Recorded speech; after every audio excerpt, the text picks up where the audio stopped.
H1B visa విధానాన్ని సంస్కరించి outsourcing సంస్థలపై ఉక్కుపాదం మోపాలని అమెరికా చట్టసభ్యులు ఆ దేశ అధ్యక్షుడు డొనాల్డ్ ట్రంప్ను కోరారు. H1B వీసాల దుర్వినియోగాన్ని అరికట్టేందుకు ఈ మేరకు సత్వర చర్యలు చేపట్టాలని కాంగ్రెస్ ఉభయ సభల్లో రెండు పార్టీలకు చెందిన సభ్యులు జూలై 27న ట్రంప్కు లేఖ రాశారు.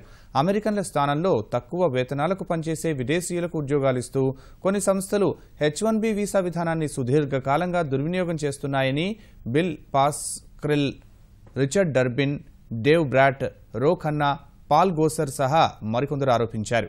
ఈ పరిస్థితిని చక్కదిద్దేందుకు H1B, L1 వీసా విధానాల్ని ఎలాంటి లొసుగులకు తావు లేకుండా సంస్కరించాలని సూచించారు.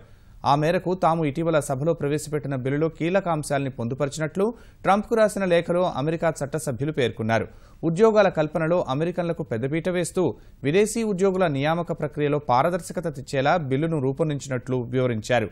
వీసా విధానాల సంస్కరణపై కాంగ్రెస్ సభ్యులు అమెరికా అధ్యక్షుడికి మరికొన్ని కీలక సూచనలు చేశారు.